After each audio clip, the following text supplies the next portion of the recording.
Hello student, in the last lecture we learned about linear programming, after that mathematical formula, after that one given example and we learned about mathematical how to solve it, after that graphical problem, what is the optimum problem, what is the step of graphical methods, after that we learned about the examples. Okay, today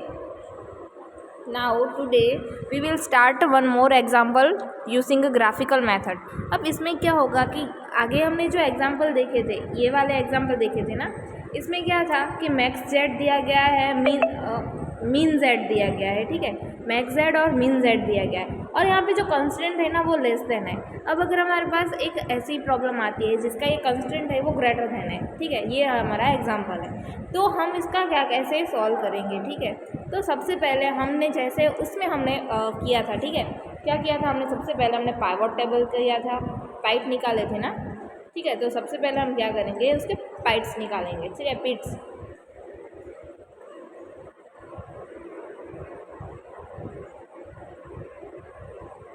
यहाँ पे मैंने x1 रख दिया, यहाँ पे मैंने x2 रख दिया, ठीक है, और यहाँ पे अगर मैं 0 0 रखती हूँ, यहाँ पे 0 और यहाँ पे 0, ठीक है। तो मैं अगर x1 की है जो, ठीक है, तो जो मेरा ये पहला कंस्टेंट है, ठीक है, इसके लिए अगर मैं यहाँ पे x2 पे 0 रख देती हूँ तो मेरी वैल्यू क्या आएगी, 4 आएगी, ठीक है। और मैं अगर x1 को 0 रख देती हूँ तो मेरी वैल्यू आएगी 2। और ऐसे ही मेरा दूसरा कंस्टेंट मैं यहाँ बना देती हूँ, ठीक है, ये मेरा दूसरा कंस्टेंट है, ठीक है, यहाँ पे होगा x1 और x2, ठीक है। तो ये मेरा अब दूसरा कंस्टेंट है, उसके लिए मैं कर रही हूँ। तो यहाँ पे भी अगर x2, यहाँ पे मैं 0 0 ही लगा देती हूँ पहले से ही, ठीक है। अब यहाँ पे x2 है, वहाँ पे मैं 0 लगा दूँ तो क्या हो जाएगा, ये 6 है, इसके डिवाइड बाय 3 हो जाएगा, ठीक है, इसके डिवाइड बाय 3 हो जाएगा तो मुझे यहाँ 2 वैल्यू मिलेगी। अब ऐसे ही अगर मुझे दूसरा चाहिए तो मैं यहाँ पे क्या करूँगी, 2 लगा दूँगी तो यहाँ पे मेरी 3 आ जाएगी। अब इन्हीं दोनों को अकॉर्डिंग मैं यहाँ पे क्या करूँगी, ग्राफ ड्रॉ करूँगी, ठीक है। तो अगर ग्राफ में कुछ ऐसा होगा, ठीक है, ये मेरा ग्राफ बनेगा, ठीक है, ये मेरा ग्राफ बनेगा, ठीक है। अब यहाँ पे मैं वैल्यू पुट कर दूँगा, मेरी मैक्सिमम वैल्यू मुझे यहाँ पे 0 होगी, यहाँ पे 1 होगी, यहाँ पे 2 होगी, यहाँ पे 3 होगी, यहाँ पे 4 होगी, 5 होगी, ठीक है। ये मेरा दो ग्राफ बनेगा जिसे हम x और y कहेंगे, ठीक है, ठीक है। और यहाँ पे भी 1 2 3 और 4 ऐसा कर देते हैं, ठीक है। अब देखिए यहाँ पे क्या है, पहला हम देते हैं तो 4 0 है, ठीक है, 4 0 तो वो यहाँ पे होगा, ठीक है। उसके बाद है 0 2 तो वो यहाँ पे होगा, और इन दोनों को हम जोड़ देते हैं, ठीक है। ये हमारी फर्स्ट लाइन हो गई, ये हमारा फर्स्ट कंस्ट्रेंट। अब ऐसे ही दूसरा देखें तो 2 0 तो वो यहाँ पे आएगा, और दूसरा है 0 3, ओके, 0 3 तो यहाँ पे होगा। अब इन दोनों को भी हम क्या करेंगे, जोड़ देंगे तो हमें कुछ ऐसी लाइन मिलेगी।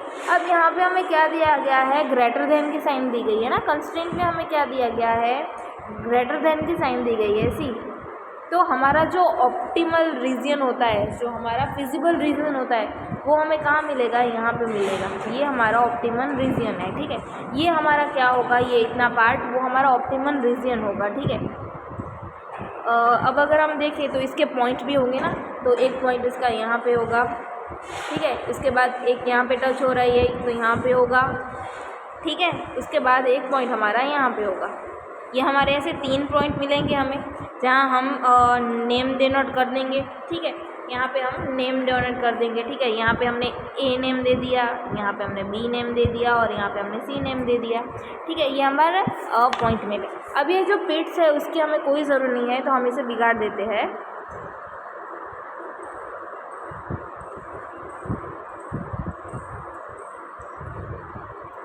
ठीक है। अब हम क्या करेंगे, इसी ग्राफ के अकॉर्डिंग हमारे जो पॉइंट्स है, ठीक है, हमें वो फाइंड करने हैं। तो अगर हम सबसे पहले हम अपना ए का ले लें, सबसे पहले हम अपने ए का ले लें, सबसे पहले अपने ए का, तो ए के पॉइंट क्या है, 4 0 है, ठीक है, 4 0। उसके बाद दूसरा हम ले लेते हैं बी का, तो बी के पॉइंट हमें यहाँ पे फाइंड करने हैं, है ही नहीं बी के पॉइंट, ठीक है, तो हमें वो फाइंड करने होंगे। और तीसरा है सी का पॉइंट, ठीक है, तीसरा है सी का पॉइंट। तो सी का पॉइंट हम क्या लेंगे, 0,3 है, ठीक है। सी का पॉइंट क्या होगा, 0,3 आएगा। सी का पॉइंट होगा 0,3, ठीक है। अब हमें बी के पॉइंट फाइंड करने हैं। तो आपको पता है हम ये पॉइंट हमें इसी ग्राफ में मिल रहे हैं। यहाँ पे मैंने ए बी और सी लिखा है ना, वहीं से ये मुझे पूरा का पूरा मिल रहा है। अब अगर मुझे लिखना है, अब मुझे बी के पॉइंट फाइंड करने हैं। तो लास्ट लेक्चर था उसमें मैंने बताया था कि ये पॉइंट कैसे फाइंड होगा। कोई अगर पॉइंट हमें नहीं दिया गया है तो हम वो कैसे फाइंड करेंगे, ये मैंने आपको बताया था, ठीक है। कैसे फाइंड होगा, जो हमारे ये तो कंस्ट्रेंट दी गई है ना, हमारी ये दो कंस्टेंट, हम उसका क्या करेंगे, सब्ट्रैक्शन करेंगे, ठीक है। सब्ट्रैक्शन करेंगे तो ये तो पूरा का पूरा कैंसिल हो जाएगा। वेट, मैं यहाँ पे दोबारा ये लिख देती हूँ। तो यहाँ पे ये इजीली हम लिख दे 40, उसके बाद बी को हमें फाइंड करना है और यहाँ पे होगा सी की वैल्यू 0,3, ठीक है।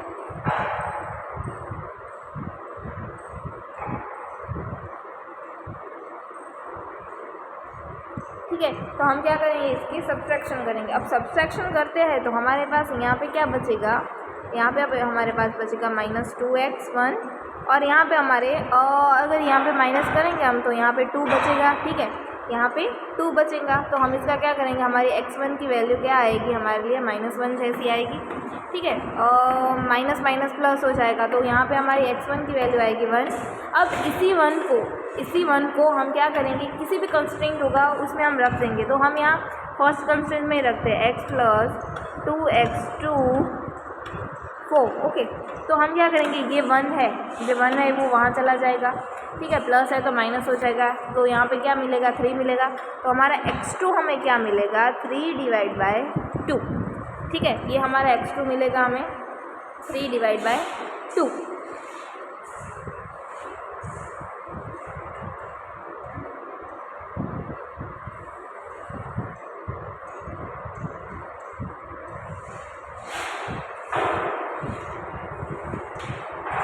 ठीक है, ये हमारे 3 पॉइंट है। अब हमें क्या करना है, हमें ये वैल्यू है वो हमारा जो z है उसमें डालनी है, ठीक है। तो हम क्या करेंगे, 3 4 + 4 0, ठीक है। तो यहाँ पे 12 आएगी, ठीक है। यहाँ पे वैल्यू क्या होगी, उसकी 12 होगी, क्योंकि ये +0 करेंगे तो 0 सेम ही आएगा। अब ये दूसरी वैल्यू हम डालते हैं 3 1 + 4 3 2 2, तो यहाँ पे 2 2 कैंसिल हो जाएगा। तो यहाँ पे हमें 3 + 3 2 6, तो 9 वैल्यू मिलेगी, ठीक है। अब इसके बाद हमारी थर्ड वैल्यू है, ठीक है। इसके बाद हमारी थर्ड वैल्यू है, तो थर्ड वैल्यू में हम क्या करेंगे, उसको हम पुट करते हैं, ठीक है। थर्ड वैल्यू हमारे 3 0 + 4 3, तो ये तो 0 हो जाएगा, यहाँ पे आएगा 12, तो यहाँ पे हमारा क्या होगा 12, ठीक है। यहाँ पे हमारा क्या होगा 12। अब यहाँ पे क्या करना है, जो कंस्ट्रेंट होगा, ठीक है, वो ग्रेटर देन होगा तो उसका आउटसाइड आएगा। अब सेकंड नंबर हमने ABC ले लिया था और B को हमने फाइंड किया था, तो हमारा यहाँ पे मैक्सिमम।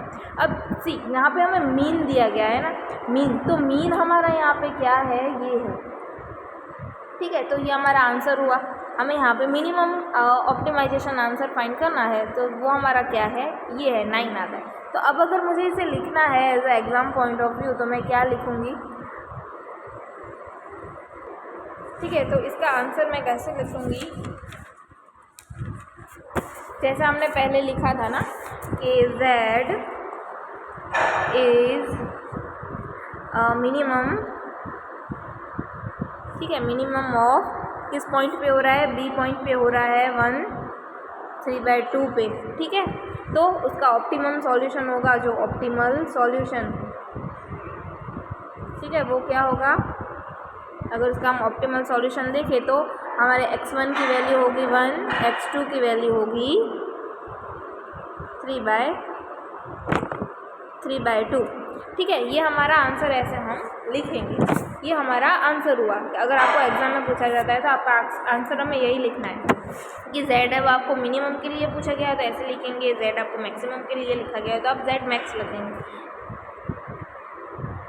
ओके। ओके, उसके बाद हम एक और एग्जाम्पल अंडरस्टैंड करते हैं। सी, ये हमारा एग्जाम्पल है, ठीक है। अब हम इसे अंडरस्टैंड करते हैं। जैसे आपको यहाँ पे दिख ही रहा है कि इसका सॉल्यूशन नहीं है, ठीक है। क्यों? क्योंकि मैन मैक्स होगा वो आउटसाइड होगा, तो मैनी पॉइंट्स होंगे ना, वो सेम आएंगे। सी, हम उसका देख लेते हैं, ठीक है। पहले इसका हम जैसे हमारे पीट्स बनाते हैं, हम वैसे पीट्स बना देते हैं, ठीक है। पहले हम इसके पीट्स बना देते हैं।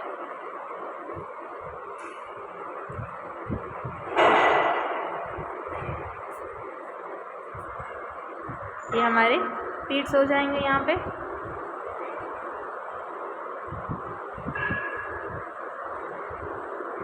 ये मेरा x1 है, ये मेरा x2 है, ये मेरा x1 है, ये मेरा x2 है। यहाँ पे 0 0 आएगा, ठीक है।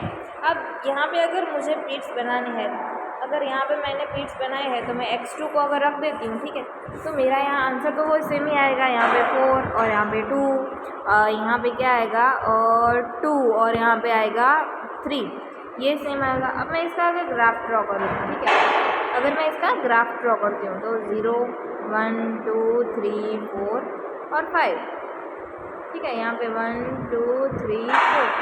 अब इसको मैं कंस्ट्रेंट करती हूँ, तो एक तो मेरा यहाँ पे आ जाएगा, ठीक है। उसके बाद 0 2 यहाँ पे आ जाएगा, इन दोनों को जोड़ दिया, ठीक है। अब 2 0 है, ठीक है।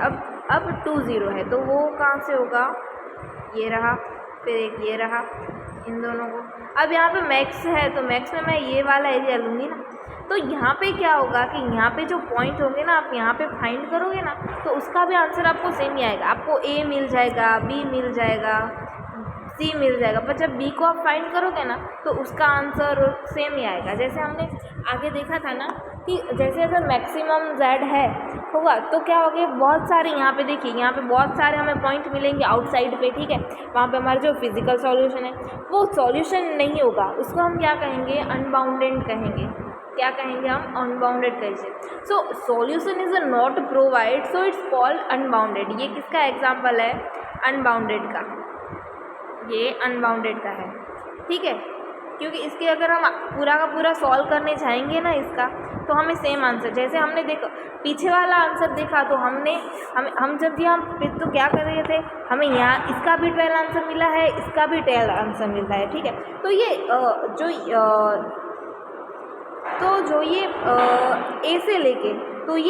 ए से लेके जो सी पॉइंट है, उसके बीच यहाँ पे जितने भी पॉइंट होंगे ना, उसके बहुत सारे आंसर हमें 12 ही मिलेंगे। लिए लास्ट जो एग्जांपल किया हमने वही देखा था ना, तो इसमें हमने क्या किया है? सेम ही किया था, सेम ही है, बट मीन मैक्स का है। अब यहाँ पे मैक्स चलना है, तो हमारा ए पर 12 आ रहा है, सी भी 12 आ रहा है, तो हम किसे लेंगे? तो ऐसे इसका सॉल्यूशन नहीं हो सकता है, तो इसके लिए हम इसे क्या कहेंगे? Unbounded solution. इसको हम क्या कहेंगे? Unbounded solution. ओके, इसके बाद है इनफाइनाइट सॉल्यूशन वाला, ठीक है। इनफाइनाइट सॉल्यूशन, सो इसमें क्या होगा?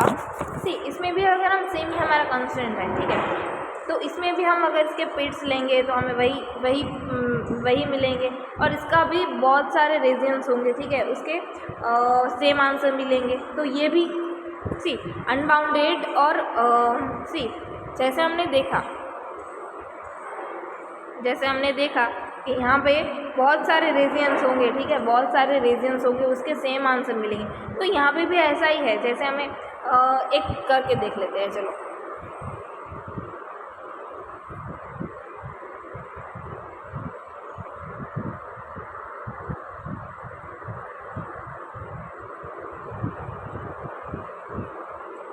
ठीक है, यहाँ पे मैं x1 x2, अब ये तो आ ही गया होगा, यहाँ पे 0, यहाँ पे 0, यहाँ पे 0, यहाँ पे 0, फिर आई थिंक वो तो सेम ही आएगा, 4 2 और 2 3,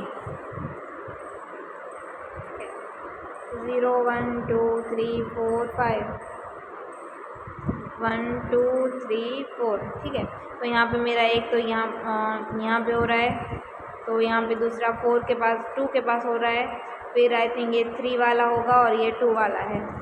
इन दोनों को ज्वाइन किया, इन दोनों को भी ज्वाइन किया। अब यहाँ पे मुझे मैक्सिमम z दिया गया है, तो मेरे पॉइंट्स यहाँ पे कौन से आएंगे? अब यहाँ पे मेरे पॉइंट्स कौन कौन से, ये आएगा, ये आएगा, ये आएगा। अब इसमें क्या होगा कि इसका सॉल्यूशन मिलेगा, बट इसमें बहुत सारे सेम पॉइंट ही मिलेंगे, ठीक है। अनबाउंडेड में क्या हो रहा था, वहाँ पे भी हमें सॉल्यूशन तो मिल ही रहा था, बट सेम सॉल्यूशन मिल रहा था। तो इसके बट इसमें भी यहाँ पे यहाँ पे यहाँ पे यहाँ पे यहाँ पे यहाँ पे जितने भी हमें ऑप्टिमम पॉइंट मिलेंगे ना वो सेम होंगे, ठीक है। तो सॉल्यूशन होगा वो हमारा यूनिक नहीं होगा। अगर वो यूनिक नहीं है तो हम उसे ऑप्टिमाइज सॉल्यूशन नहीं कर सकते, ऑप्टिमल सॉल्यूशन नहीं कर सकते, है ना। तो ये ऑप्टिमल आंसर प्रोवाइड नहीं करेगा। अब यहाँ पे देखिए ए और बी, ठीक है, यहाँ पे मैं ए कर देती हूँ, यहाँ पे बी कर देती हूँ, यहाँ पे सी कर देती हूँ। तो ए और बी हो गए, ओके, वो सेम आंसर देंगे, ए और बी दोनों सेम आंसर देंगे। अब ऐसे ही अगर हम देखें, ऐसे ही अगर हम सॉरी यहाँ पे मुझसे भूल हो गई, यहाँ का ये रीजन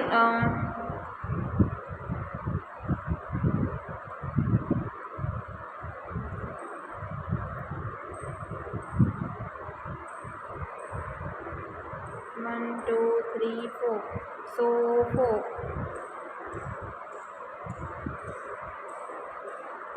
ठीक है। अब यहाँ पे जी, यहाँ पे लेस देन है तो मेरा ये ऑप्टिमम पॉइंट होगा, ठीक है। तो मैं यहाँ क्या करूँ, यहाँ पे मैं ओ दे दूँगी, यहाँ पे मैं बी दे दूँगी, यहाँ पे बी, और इसका हमें अगर पॉइंट्स देखेंगे तो हमारा पॉइंट्स कौन सा होगा, इसका अगर देखें तो ये वाला, ये करके ऐसे करके ऐसे है, तो हम इसे सी दे देंगे।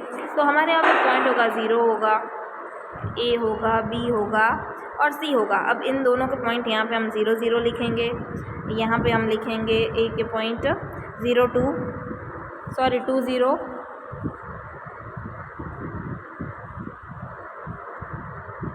0, अगर बी का भी हम ऐसे फाइंड करेंगे तो हमें क्या मिलेगा, 1 3 मिलेगा।